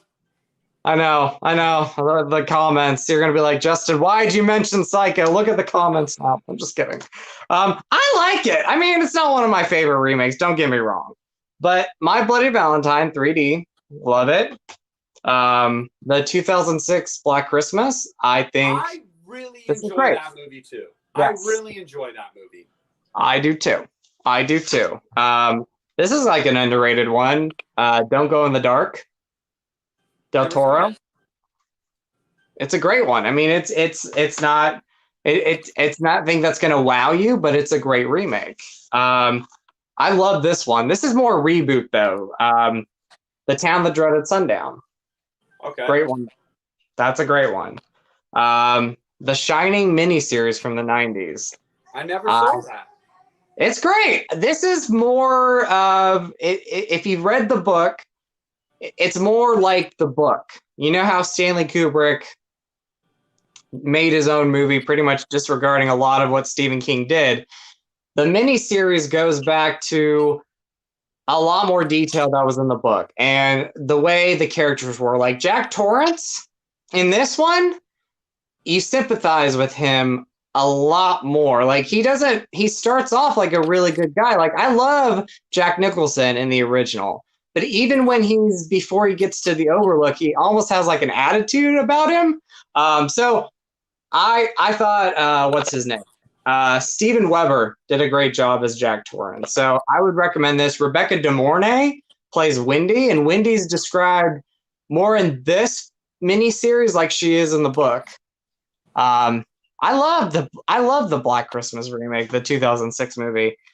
Speaking of Rebecca De Mornay, thank you, Charlie. Thank you. There's a Psycho remake fan out there. Mother's Day. Just watched this the other night. Oh. Have you seen this? I have not seen the remake, no. This is purchase worthy. This is great. Rebecca De Mornay. She's pretty much the character that's in The Hand That Rocks the Cradle. Like if that character would have survived in that movie, she would have played that. It would have been the same character. Love this. And this is, again, how you do a remake. But the one I'm going to talk about, the one that I'm like center focusing on, isn't. Yeah, it gets too much. I think I already see the movie you're about to show, and I don't have it for whatever reason. But I agree. I love this movie so much. This came out, and I don't think it did well at all. I don't think people went and saw this. Again, a remake of a George Romero movie that, in my opinion, is better. I love the overall cast in this. Again, you have another. Let's see. Don't hear a lot of people talk about. Yeah, I think it's great too. I love Don't Be Afraid of the Dark. That's one to look up. That's a great one. But yeah, The Crazies. Great cast. Again, Daniel Panabaker's in this movie. Timothy Oliphant. Yes. Great job in this. I think he's a great actor. I just think this was so good. And it came out, no one really saw it. No one talked about it too much. I think it had a little bit of a popularity for like a second after it came out on Blu-ray and DVD. but this is over 10 years old, and not a lot of people bring this one up anymore. I think this is underappreciated. So. Oh, it absolutely is underappreciated. I love that movie, and like you were saying, I think it's acted super well. I think it's a nice modern take on zombies. Yeah. I love that movie as well. That would have made it in my list too if I owned it. But like I said, I knew there would be one or two that Justin owned that I didn't, that I would agree with. Love the Crazies. I really enjoyed Black Christmas '06 for what it is. It's just fun, man. It's so fun, and I'm a sucker for like Christmas horror movies. Like, I love it because the holiday season is supposed to be warm and inviting and loving, and when you get a horror movie centered around Christmas, love it. Did you ever see Silent Night, the remake of Silent Night, Deadly Night? I thought that was great. I thought that was decent. I only saw it one time though. Is that the one with Malcolm McDowell? Yeah. I thought it was fun. Like I thought it was fun. It's fun. Yes, it's a fun one. So here we are, Justin. We're here at the bottom of the barrel. We're here to talk about remakes that we don't care for, that are unnecessary, or that we just flat out pretty much hate. So why don't you start this one off? Okay, so I only have one physical one in my hand, and then the rest I wrote down. But so this is a movie. I'm a completist, so I do own it. I like the first 30 minutes, maybe the first half of the movie. When they started off, I'm like, okay, I'm getting into it. I like it. But then as the movie goes on, I'm like, okay, I still have the same problems with this movie. The Poltergeist remake. So, again, first 30 minutes, I'm like, okay, I'm digging this. I like it. I think Sam Rockwell, great actor. I thought he did a good job in this. I think overall you have a pretty decent cast here. Where this movie falls, though, and it falls a lot, it has a lot of flaws, is when you get to the last half of this movie. And each time I watch it, I'm like, now I know why I don't really like this, or why it's an unnecessary remake, is because of that last half. I feel like in the original film, you have all that destruction happening at the end of the movie, like the coffins coming out, the ground, and that whole build up to that original movie is just so good. I love the original. I love that third act. When you get to this third act, it's like it's almost like they had to try to figure out how to end this movie, how to wrap it up real quick. And everything that you love about the original film, especially that last half of the original movie, they finished it off so quick with this one, and it felt like they didn't care about it. I think if it was, I think if they would have expanded this movie a little longer, maybe had, like I said, the cast is overall decent, but maybe a better cast. I think it could have been better. Again, every now and then I'm like, let's just go and watch this and see if I still have the same opinion. I like the first 30 minutes. And then you get to the last half and I'm just like, so that's how I feel about it. I showed that movie to Brooke a few weeks ago and she fell asleep. So that'll tell you. I think that the movie has some serious pacing issues. Yes. Some really choppy editing at times. It's not scary. No. There's no tension whatsoever. No, like a fun house, kind of like not taking itself seriously at all. I do not care for that remake at all. I remember the first time I watched it, I was like, that wasn't too bad. And then since then, I'm like, oh no, it's so weird why I want to go back sometimes and watch it, because I'm like, okay, I like the cast. I think the cast is good. Sam Rockwell. The first 30 minutes I think are pretty good. Mm-hmm. And then you get to when everything starts going down is when it just I get lost. I'm like, why? again, I love the original one so much. That's like top 20 favorite horror movies for me. Yeah, The the original original. Poltergeist is It's incredible. so effective. It's effective. Even the stuff that you don't see in the original film, just you imagine things in your head, it creeps you out. Yeah. The whole, Yeah, so I'm in yeah. complete agreement with that one. The first remake that I want to talk about that I absolutely hate, Yeah. The Fog. I cannot stand that remake. Whether it's the fact that they make a cardinal sin at the very beginning, that it's not the pirates. The fog is almost an entity in and of itself, and they look like ghosts. Dumb. The CGI is really bad. I don't think the acting is very good, although there's a decent cast. I don't think it's well acted at all. That's one of those remakes that you can just tell watching it. It was simply just made to cash in on the name. Because in my opinion, I can't stand that remake. I can't. I don't know. What do you think? I will say I saw it in theaters. I was a big fan of the original Fog before I saw it in theaters. And I went to go see it with some friends of mine, and they were so terrified. And I'm sitting here watching, and I'm like, I enjoy it. I mean, I didn't love it. I enjoyed it, but they were like scared. I was like, what did you guys watch that I was not scared? Over time, do I find things that I enjoy about it? Yes, but it's one of those movies that it's like, it's when you watch it, it's like, why was this made? I don't know. It didn't need to be made. I think, again, you have a great.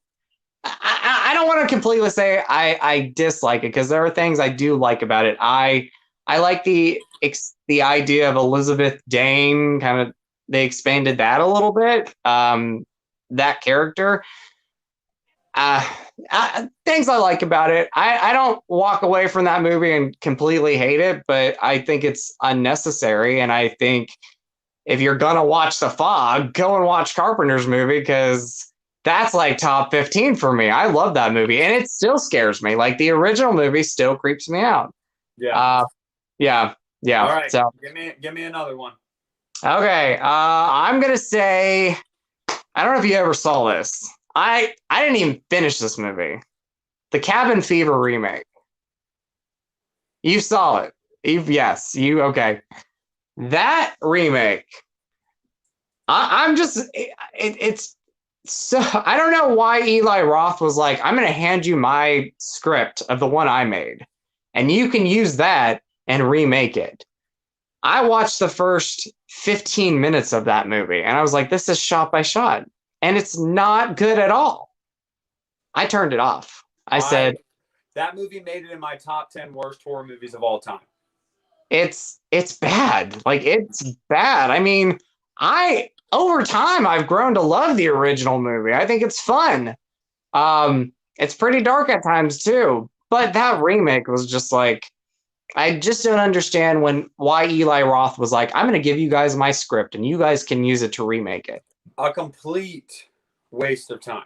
Complete waste of time. My God, I hate that movie. I hate that movie so much. And I don't say that a lot about movies because, respect to everybody that makes movies, but sometimes when you do that, you take a movie and you put no creative effort into it. Yeah. I mean, what do you think you're going to get? I absolutely can't stand that movie. Yeah.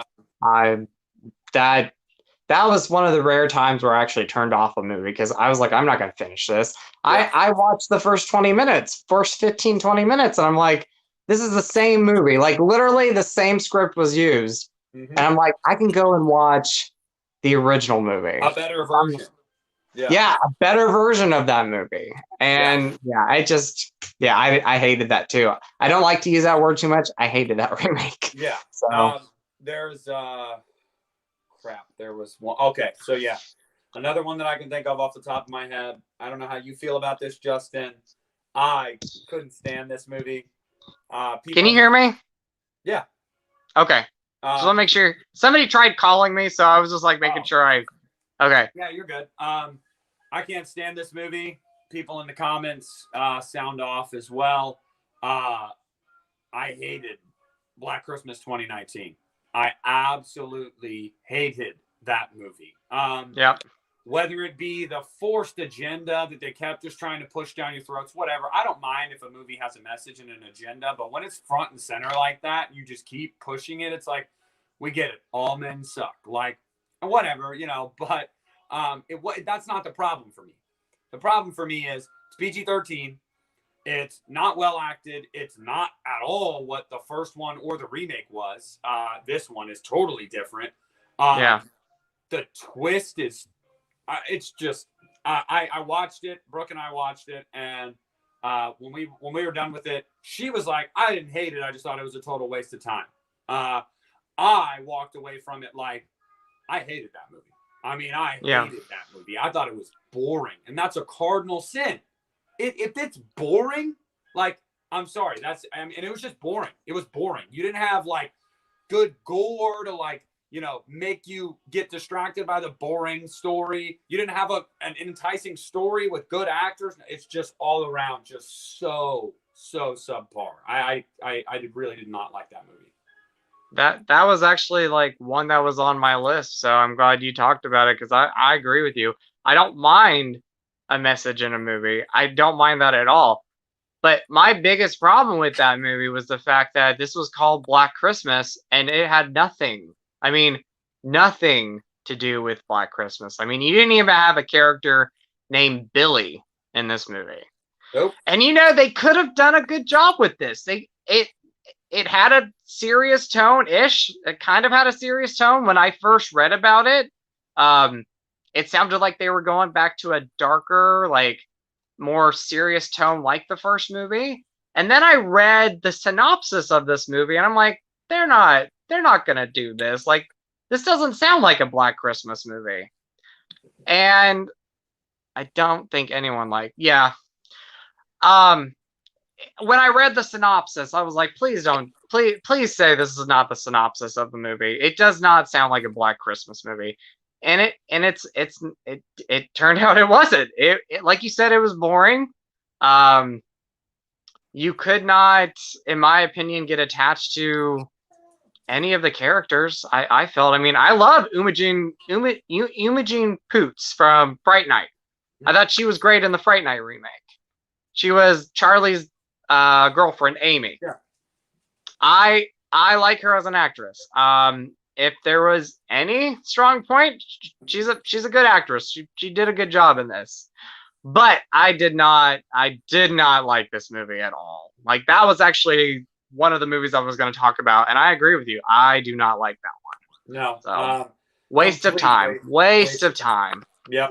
And I was excited too because it was Blumhouse. I was like, yeah, oh, Blumhouse, and then they really crapped the bed with it. I mean, it was just bad, just bad. No, I agree. No, I agree. What's another one, Justin? What do you got written down? So the last one I have, we talked about Night of Living Dead as one of my favorites. Dawn of the Dead is one of my favorites.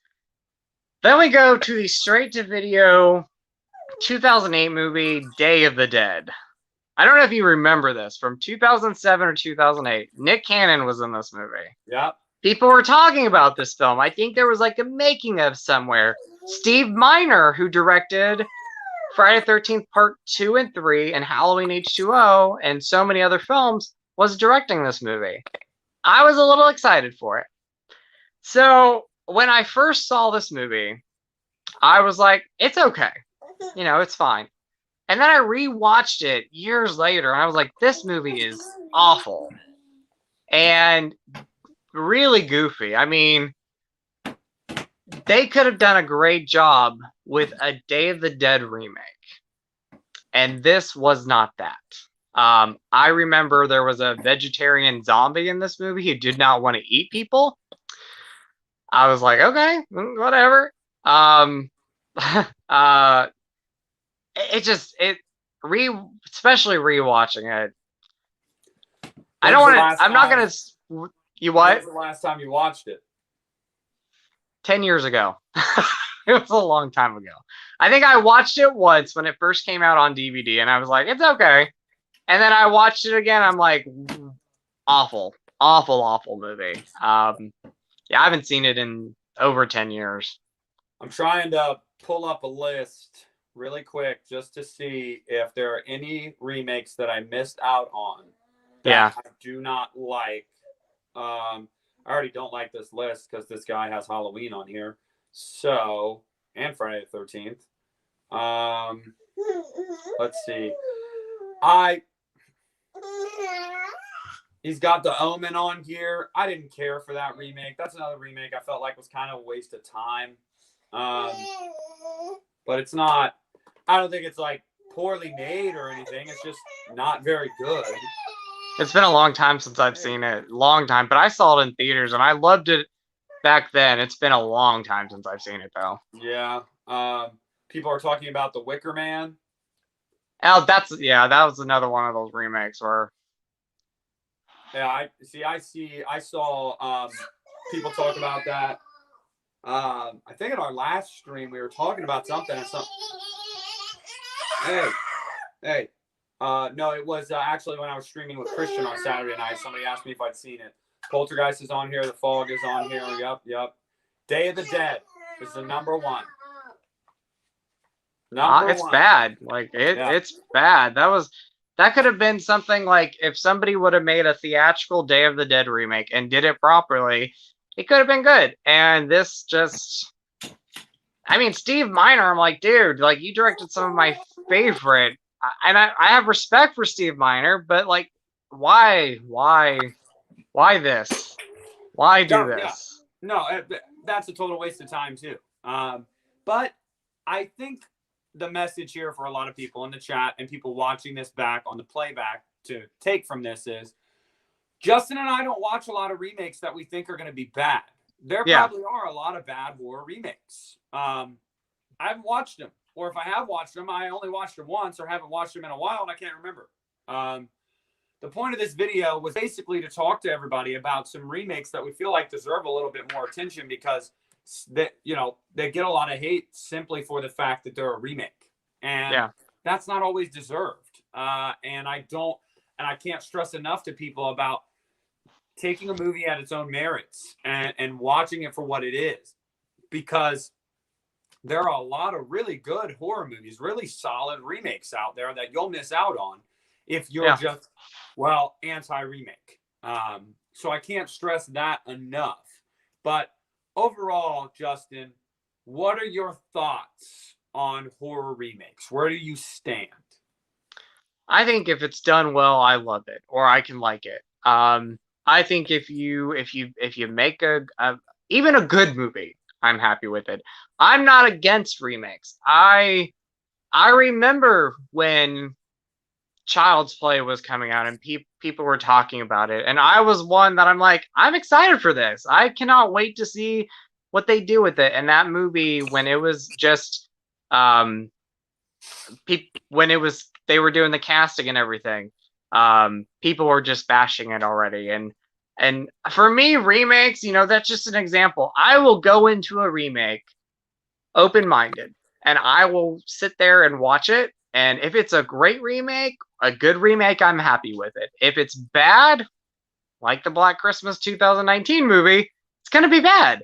But I'm not against remakes. I think if it's a good remake, it's a good remake. If it's a bad remake, it's a bad remake. There are certainly movies, in my opinion, where they could remake something. Like if you take like a slasher movie from, like, I love this movie, but if you take The Funhouse, for instance, from the 80s. I love this Tobe Hooper movie, but if you remade this and if it was done well, I could see a remake of this. I'm accepting of remakes until I see the movie. So what's your opinion? It's the same thing. Really the way I look at it is, look, remakes have a place in modern cinema because the point of a remake is to reintroduce a new generation to an old story. It doesn't take away from the fact that the original is always there for you to go back and watch if you ever want to do that. But the important thing is that it's about getting this younger generation up. Oh, wow, I love that movie. Oh, did you know it was a remake? And getting them to check out the original. And just injecting new life into something that a lot of people might see as dated.